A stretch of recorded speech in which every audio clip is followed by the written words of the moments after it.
Right.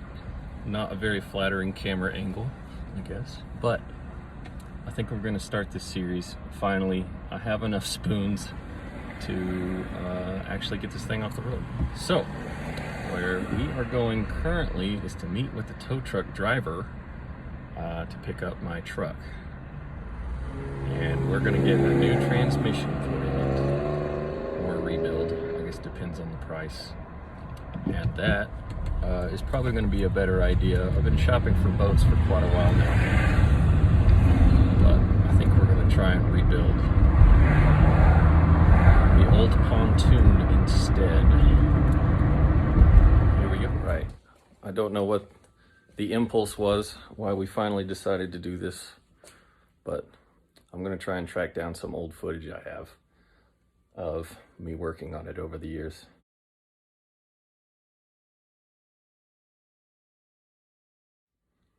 You know, I've been shopping around for a boat. Expensive. Wildly expensive. More so than I think they should be. But then again, I'm not a boat manufacturer, so I can't speak to labor or materials charges. But as someone who loves water sports and is attempting to start this water sports channel, so far the only vessel that I have is a paddle board. And I'll try and upload some more footage of that. This is probably going to be a very long video, and being my first real YouTube centered video, it's probably going to be edited by myself, and it may be a little rambly, but I think as we go we'll get more used to the process of a long form video. Well, I hope you guys stick around. So this is my 2021 body glove paddleboard that I purchased from Costco. And this is about the time I had the idea to start this channel, because I loved taking my kids out to the lake and they had a great time just jumping off the paddleboard, but they didn't care much for actually riding it around. So I thought that was funny. But I took it out every chance I get, like some of these shots from Stitchcomb. It's a beautiful place off of a lake here in Oklahoma. And I've been watching a lot of YouTube videos about other people fishing, and I thought, man, maybe I could actually do that. It seems really interesting, and so I started kitting out my paddleboard. But I want to make a separate video to actually go into the gear that I have on mine. But I have taken it out on large lakes like you see here.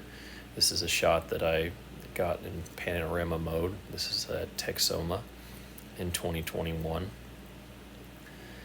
And this was before I had a more robust way to take pictures. So I'd paddle, I'd stop, I'd take a shot, and I'd put my phone back in a dry bag, and then I would paddle on to the next location.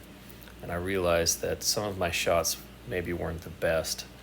And so I came back into the cove and figured, okay, maybe I can take some action shots that I actually use for my channel. And so this is the shot that I used for my header. And you can see in the next shot, when I mentioned in my first video that I released that I'm not much of an angler. What I mean is, that man, this is the only slab that I caught, but it fought like hell, let me tell you. Well, you know, we didn't do much fishing when I was growing up. We'd go every now and then.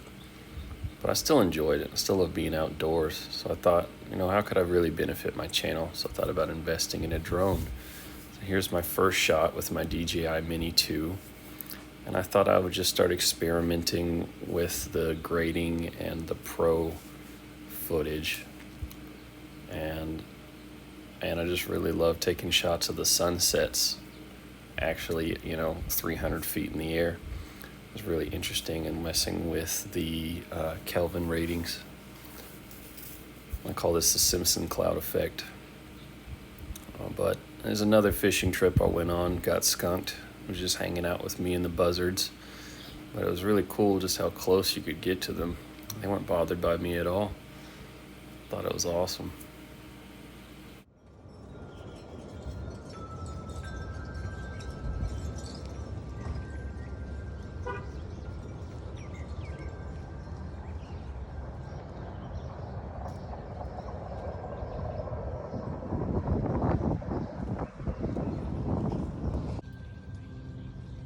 Alright, well, I just got it back from the shop, and he told me that he had good news and bad news. And the good news was, it wasn't the transmission, it ended up being the transfer case. And he said the bad news was it was going to be $800. And of course I said, $800? You paid $800? But I did not feel violated because, I was quoted $1,800.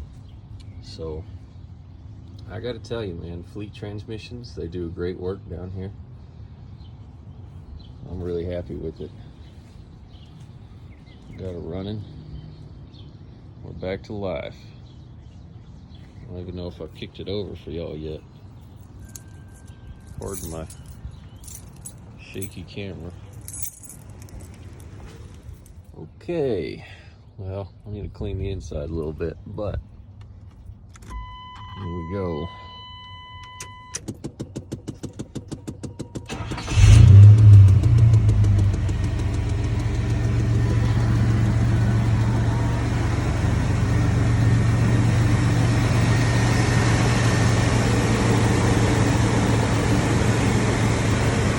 It runs.